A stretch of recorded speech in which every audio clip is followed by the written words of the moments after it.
생명을 살리는 복음 22번째 시간입니다. 선한 목자, 선한 목자. 요한복음에는 예수님께서 나는 누구다라고 하시는 말씀들이 7번 소개가 되고요. 오늘의 이 말씀은 4번째입니다. 나는 선한 목자다. 나는 선한 목자다. 지난주는 나는 양의 문이다라고 말씀을 하셨죠. 양을 지키는 문이다. 따로 문이 있는 것이 아니고 돌담을 쌓은 후에 그 통로에서 목자 스스로가 문이 되어서 양을 지킨다라는 의미예요. 오늘 본문에서는 선한 목자라고 말씀을 하세요. 우리가 잘 알고 있는 말씀이죠. 11절 말씀 우리 같이 한번 읽도록 하겠습니다. 시작. 나는 선한 목자라. 선한 목자는 양들을 위하여 목숨을 버리거니와. 선한 목자의 정의는 아주 간단합니다. 양들을 위하여 목숨을 버릴 수 있는가 그렇지 않은가입니다. 이재철 목사님 책에서 그런 글을 읽었어요. 중국과 티베트 지역에 대한 다큐멘터리의 그 TV 내용을 소개한 그런 내용인데요. 세계에서 제일 높은 곳에 거주하는 티베트의 카르마 씨, 42살인 카르마 씨의 직업은 그 고원지대에서 양을 치는 목자였습니다. 취재를 갔는데 그날은 얼마나 추웠는지 카메라가 얼어붙어서 작동하지 않을 정도였대요. 취재진들은 텐트 속에서도 떨고 있었는데 놀랍게도 이 카르마 씨는 텐트 속이 아닌 양의 우리 앞에서 모포를 덮고 잠을 청하더라는 겁니다. 깜짝 놀란 기자가 왜 그곳에서 자느냐라고 묻자 카르마 씨의 대답은 맹수의 습격으로부터 양들을 지키기 위해서입니다 라고 대답을 했대요. 그 혹한의 고원에서 그날 밤 양들이 평화를 누릴 수 있었던 것은 살을 내는 추위에도 아랑곳하지 않고 수고와 희생을 감수하며 양을 지켰던 목자가 있었기 때문이라는 것이죠. 여러분, 이렇게 양을 치는 이 목자 카르마 씨도 선한 목자라고 분명히 말할 수 있을 겁니다. 선하다, 착하다 라는 이 개념을 만약에 1에서 10까지 점수를 매긴다면 아마 이 목자의 착함, 그 선함은 한 몇 점 정도 받을 수가 있을까요? 적어도 7점, 8점 이상 되지는 않겠습니까? 그렇다면 가장 극대치의 선함, 즉 1에서 10까지 카운트를 한다면 마지막 10번 정도, 10점 만점의 극대치의 선함은 무엇을, 어느 정도를 말할까요? 맹수로부터 그 양들을 지키기 위해서 추위에도 수고를 마다하지 않는 그 목자의 선함, 그것을 넘어서서 자기의 목숨을 바칠 수도 있는 그 선함은 바로 생명을 내놓는 것이죠. 오늘 말씀을 통해 예수님은 분명히 선한 목자의 개념을 이렇게 말씀을 하세요. 나는 선한 목자인데 선한 목자란 양을 위해서 자기 생명을 바칠 수도 있는 그런 사람이다 라는 거예요. 여러분, 세상에서 가장 소중한 가치는 바로 생명이죠. 생명보다 더 소중한 것이 어디 있겠습니까? 그런데 선한 목자는 자신의 생명을 포기하면서까지 양을 지킨다, 사랑한다라는 거예요. 여러분, 진정한 선한 목자와 그렇지 않은 목자의 차이를 이렇게 비교를 할 수가 있어요. 12절, 13절 말씀입니다. 같이 읽죠. 시작. 삭구는 목자가 아니요 제 양이 아니라 이리가 오는 것을 보면 양을 버리고 달아나나니 이리가 양을 물어가고 또 해치느니라. 달아나는 것은 그가 삭군인 까닭에 양을 돌보지 아니함이나. 자, 예수님께서 의미하시는 삭군들은 당시의 바리새인들, 제사장들, 종교 지도자들, 유대사회의 사회 지도층을 가리키고 있습니다. 백성들을 잘 통치하고 다스리고 리더의 역할을 해야 됨에도 불구하고 오히려 자기들만의 욕심을 챙기고 백성들을 미혹에 빠뜨리고 고통을 주고 이기적이었던 그들의 모습을 삭군과 같다라고 비판하고 계시지요. 하지만 일반적으로 삭군이라는 개념은 그렇게 나쁜 의미는 아닙니다. 삭군을 의미하는 단어, 영어 단어 hired hand라는 것은요, 고용된 사람, 농장 노동자를 의미하는 그런 표현이에요. 쉽게 말하면 돈을 받고 일을 하는 사람, 아르바이트 직원이나 일용직 노동자를 말합니다. 여러분, 그들은 악한 사람이 아니죠. 정당하게 자기가 받은 만큼 일을 하는 사람을 가리키는 거예요. 그 정도 선에서 일을 하는 것뿐입니다. 그들도 나름대로의 성실함이 있고 열심이 있어요.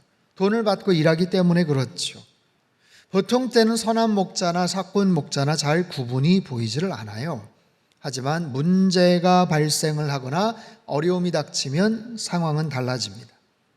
본문의 내용처럼 이리가 달려들거나 특별한 어려움이 생기면 누가 진정한 목자인지 아닌지를 구분할 수가 있게 되죠. 사꾼 목자는 별다른 갈등이 없습니다. 그들은 양보다는 돈을 더 소중하게 생각하고 돈보다는 생명을 더 소중하게 생각을 하죠. 굳이 위험을 감수하지 않아요. 당시에 한 명의 목자가 감당할 수 있는 양떼의 숫자는 30마리에서 75마리 정도였다고 합니다. 따라서 많은 양을 소유하고 있는 그런 소유주는 고용된 사꾼 목자들의 도움이 반드시 필요했어요. 광야에서의 환경이 워낙 황량하고 척박하다 보니 양들의 주인들은 사꾼에게 양을 맡길 때 약 15%에서 20% 정도의 손실을 각오했다라는 거예요. 즉 사꾼 목자가 자신이 맡은 양에 대한 책임감과 애착이 그다지 많지 않다는 것을 알아요. 그래서 허약해서 쓰러지는 양이 있으면 굳이 돌봐야 될 책임도 없었고 20% 정도의 손실 안에서는 어느 정도 용납이 되었다라는 거죠. 그들이 양을 치던 유대 광야는 어디든지 위험이 도사리고 있었어요.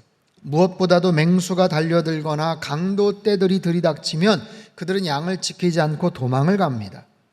싸워볼 생각을 하는 것이 아니에요. 해보다가 힘이 붙이니까 도망가는 것도 아닙니다. 그저 자신이 위험하겠다 싶으면 그냥 36개 주랭랑을 치는 거죠. 양들이 어떻게 될지 뻔히 알지만 상관하지 않고 도망가곤 합니다. 여러분, 역사상 가장 큰 해상 사고는요, 우리가 잘 아는 타이타닉호의 침몰입니다. 1912년 4월 첫 번째 출항에서 빙산과 충돌을 해서 1,500명 이상의 탑승객들이 목숨을 잃게 되지요. 하지만 그에 버금가는 해상 사고가 2006년 수에즈 운하에서 있었습니다. 100일이 118m의 카페리 여객선 보카치오 98호 이집트 선박입니다. 본래 이 배에는요 적정 탑승 인원이 1,000명 정도예요. 그런데 더 많은 승객들을 태우기 위해서 갑판 수를 2층이나 올려서 300명, 500명을 더 태우고 다녔대요. 많을 때는 2,500명까지 사람을 태웠다고 합니다. 사고가 나던 2월 6일에도 1,400명이 넘는 사람을 태우고 사우디에서 이집트로 향하던 중에 화물칸에서 의문의 화재가 발생을 합니다. 난리가 아니었어요. 사람들이 요동을 합니다. 우왕좌왕합니다. 그리고 불을 피하기 위해서 한쪽으로만 대피를 하자 배가 기우뚱 기울어지면서 서서히 침몰을 하게 됩니다. 어처구니 없는 것은 선장이 제일 먼저 탈출을 했다는 거예요. 그리고 승무원들은요 구명보트 사용법도 탑승객들에게 알려주지 않아서 1,000명이 넘는 사람들이 목숨을 잃게 되었어요. 사꾼 목자는 바로 이런 사람입니다. 선한 목자나 사꾼 목자는 보통 때는 별로 구분이 되지를 않아요. 자기가 월급 받고 맡겨진 정도에서만 일합니다. 착할 것도 악할 것도 없어요. 그런데 문제가 생기면 사꾼 목자는 양에게 전혀 신경을 쓰지 않습니다. 무책임하고 무관심하죠. 그럴 때 사꾼 목자는 양에게 있어서는 가장 악하고 나쁜 존재가 되는 겁니다. 왜요? 양은 믿고 의존했던 대상에게 버림을 받고 배신을 당할 수 있기 때문이죠. 여러분, 예수님은 인간을 양으로 비유하셨어요. 말씀드렸다시피 양은 공격할 수 있는 또는 방어할 수 있는 적절한 무기가 없어요. 시력도 좋지 않고 이기적이고 공동체 생활도 하기가 참 어려운 그런 존재들, 스스로 먹이를 잘 찾지도 못합니다. 그런 양에게 있어서 어떤 목자를 만나느냐 하는 것은 생사가 왔다 갔다 할 문제이죠. 양과 같은 우리들에게 세상에서 우리가 의존하는 모든 대상들이 다 사꾼과 같은 존재라는 것을 여러분 아십니까? 평상시에는 상관이 없어요. 잘 지냅니다. 믿고 의지할 수 있을 거라고 생각을 하죠. 그런데 결정적인 순간, 고난과 어려움과 환난이 닥쳐올 때 과연 끝까지 나를 지켜줄 수 있겠는가라는 거예요. 여러분이 가장 의지하는 대상은 누구입니까? 가장 믿고 신뢰하고 있는 것은 무엇입니까? 여러분의 신용카드, 핸드폰, 좋은 차, 집과 안정된 직장 또는 가족들 또는 죽고 못 살 친구들, 여러분 혹시 지갑이나 핸드폰을 잃어버리고 어려움을 당해 보신 적이 있으셨습니까? 내가 살고 있는 지역에서, 회사 근처에서, 내 동네 근처에서 잃어버린 것이 아니라 말도 통하지 않는 외국에서 가방을 도난당하거나 여권을 잃어버렸다고 한번 가정해 보십시오. 정말 눈앞이 캄캄합니다. 뭘 해야 될지를 하나도 알지를 못해요.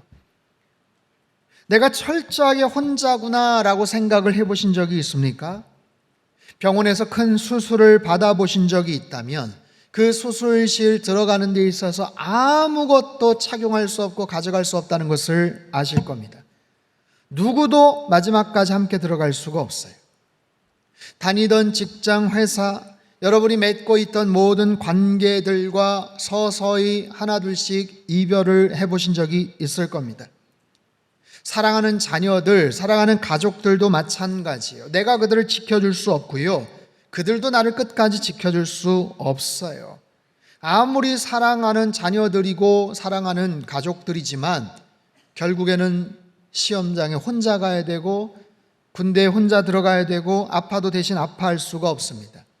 여러분의 가장 가까운 친구가 있습니까? 30년, 40년, 50년 중마고우지만 여러분 그 친구들과 얼마 정도까지 금전적으로 주고받을 수가 있으십니까?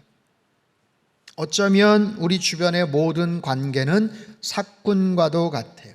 아니, 내 자신 존재 자체가 내 주변 사람들에게 사꾼과 같은 그런 존재일 수 있더라라는 거예요.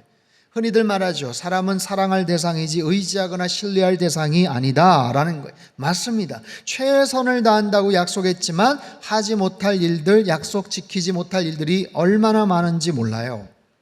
사랑한다고 말을 하면서도 그 사랑이 얼마나 쉽게 변할 수 있는지 몰라요. 믿으라고 하면서도 결국 자신이 먼저 배신할 수도 있는 그런 무능력하고 무책임하고 무력한 존재가 바로 우리들이고 인간들입니다. 여러분 옆 사람에게 한번 고백하십시오. 이렇게 고백하세요. 나는 사꾼입니다. 나를 믿지 마십시오. 우리 한 번 더 고백하죠. 예수님만이 선한 목자이십니다. 여러분 그렇습니다. 우리 모두는 양과 같은 연약한 존재들이에요. 우리가 지금까지 꽉 붙잡고 믿고 신뢰하는 모든 대상들은 하나같이 다 사꾼과 같은 존재들, 우리 자신조차도 마찬가지. 그런 우리들에게 예수님께서는 선한 목자가 되어주시겠다고 말씀을 하세요. 그분이 생명을 걸고 나를 끝까지 지키시고 책임져 주시겠다고 약속을 하십니다. 선한 목자의 가장 중요한 특징은 무엇일까요? 14절, 15절 말씀 우리 같이 한번 읽겠습니다. 시작.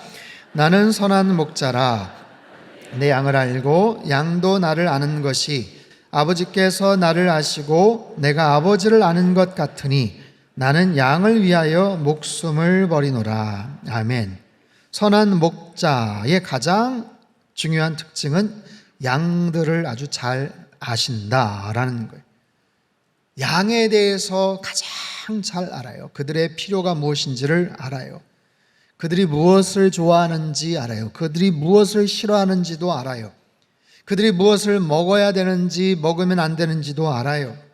그들이 지금 어떤 상태인지, 언제 목이 마른지, 언제 털을 깎아줘야 되는지, 어디가 아픈지, 왜 아픈지, 지금 그들에게 그들이 원하는 것보다 더 필요한 것이 무엇인지를 잘 알고 계셔요. 양도 마찬가지입니다. 목자를 잘 압니다. 특별히 목자의 음성을 잘 압니다. 양들은요, 목자의 목소리를 기가 막히게 기억을 합니다. 왜냐하면 그것만이 양이 살 길이기 때문에 그래요.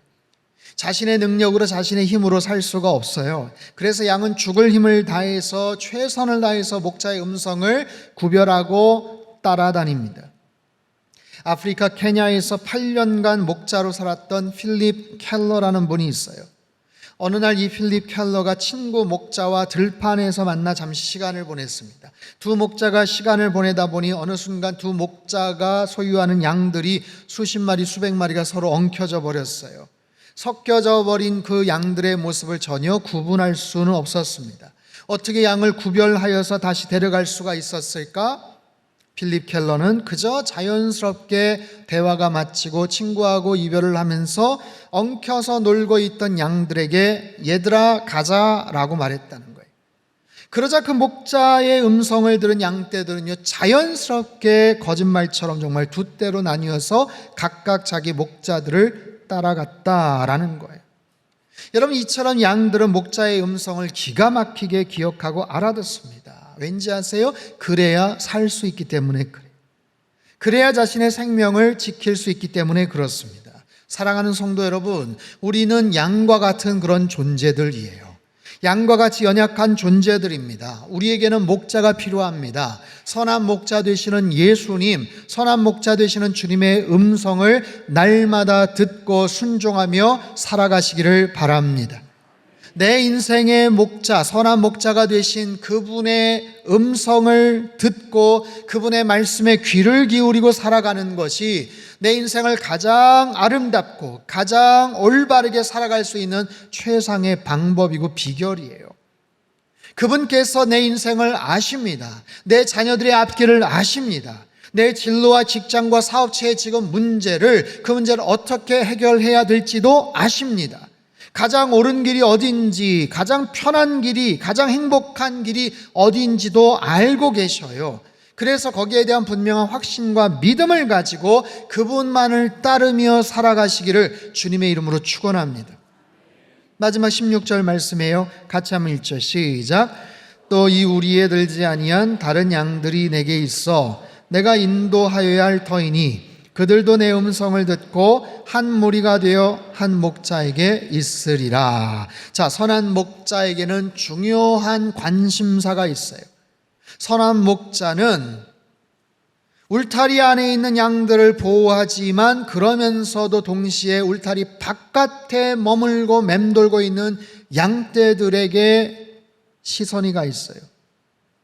그들도 데려와야 된다라는 거예요. 선한 목자의 관심은 울타리 안에 있는 양들에게 관심이 있죠. 당연하죠. 하지만 그 관심이 거기에만 머물지 않아요. 아직 울타리 안에 들어오지 못한 다른 양들을 걱정합니다. 왜요? 그들도 사랑하기 때문에 그렇죠. 왜요? 울타리 바깥에 있는 양들이 어떤 운명을 당하게 될지를 너무나도 잘 아시기 때문에 그래요. 여러분, 선한 목자는 울타리 안에 있는 양들을 사랑하시지만 언제나 우리 바깥에 있는 양들에게도 관심이 있어요.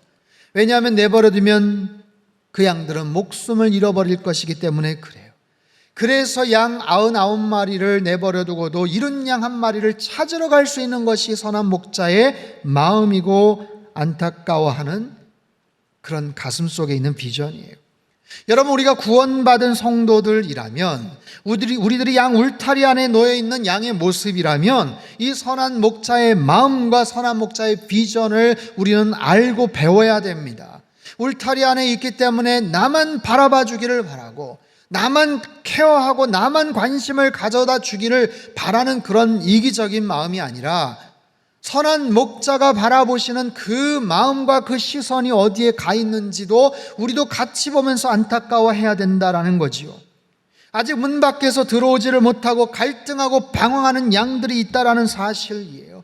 여러분, 코로나 이후에도 교회 안쪽으로 확실하게 들어오지 못하고 방황을 하거나 왔다 갔다 하는 그런 분들이 있어요. 여러분, 그분들을 그 안쪽으로 여러분 인도하셔야죠.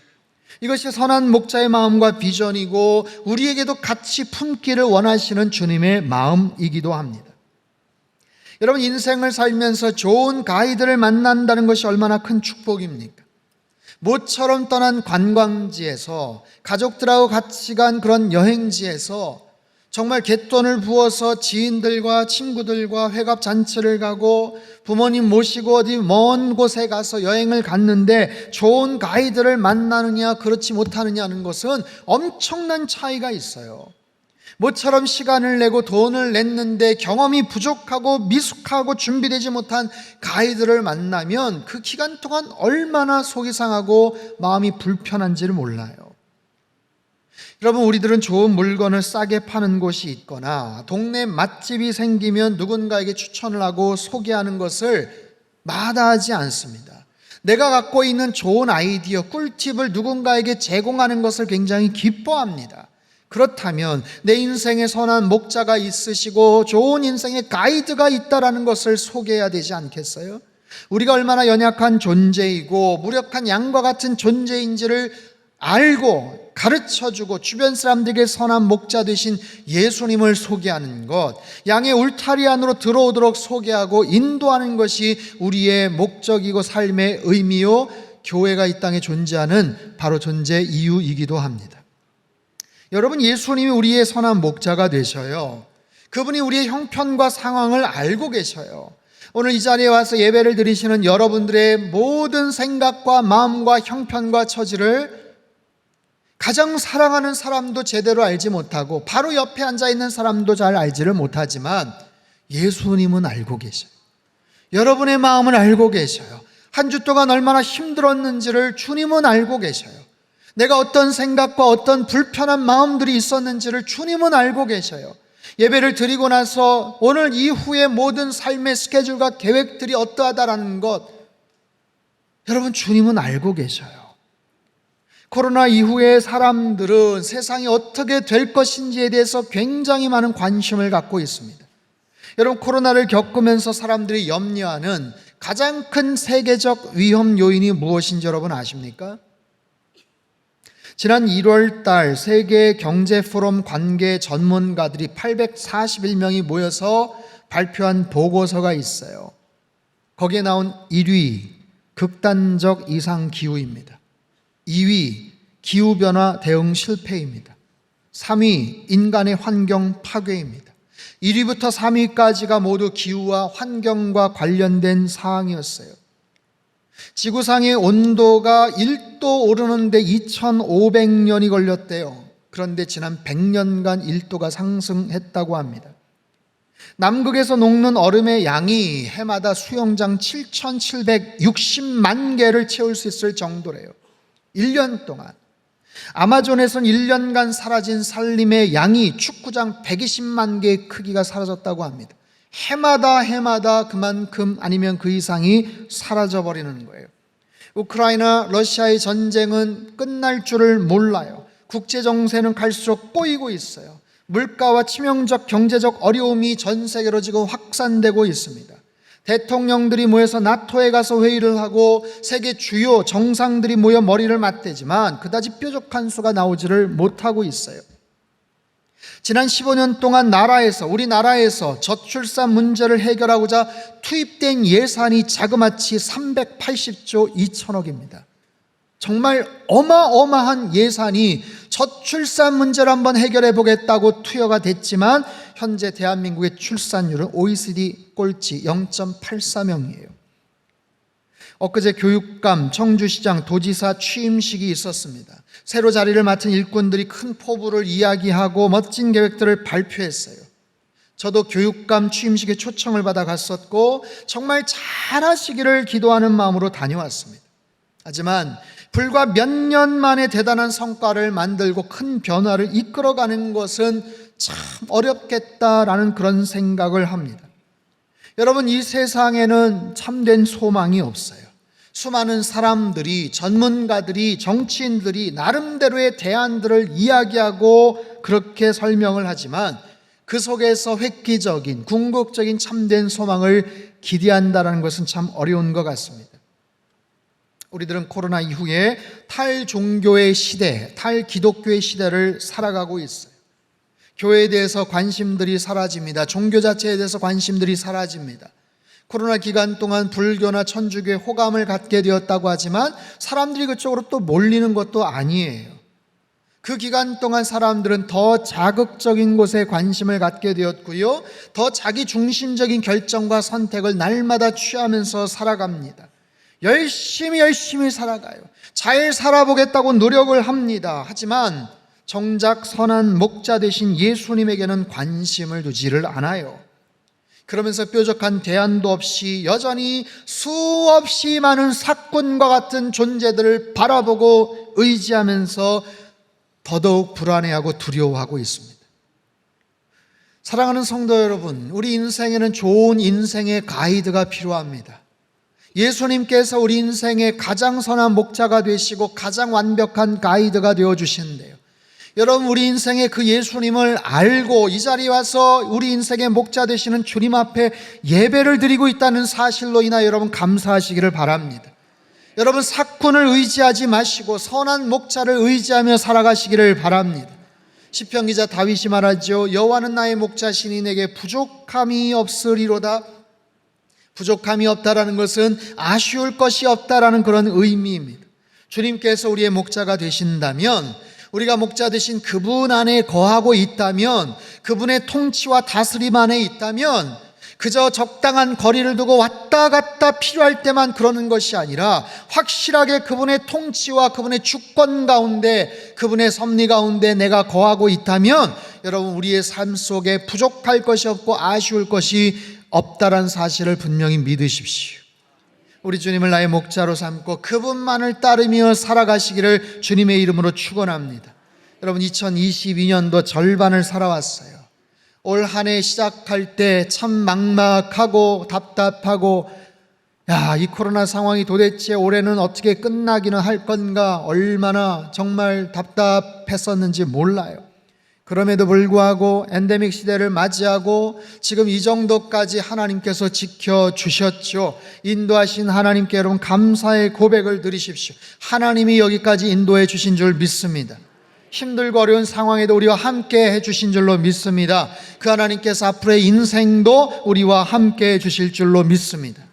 우리 인생의 선한 목자 되시는 주님의 음성을 날마다 듣고 살아가시기를 주님의 이름으로 축원합니다.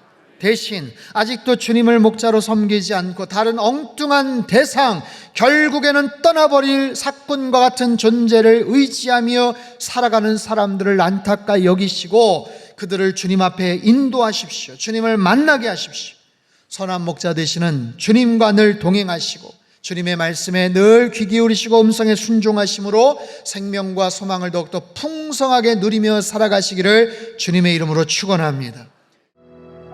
선한 목자 되신 주님을 찬양합니다.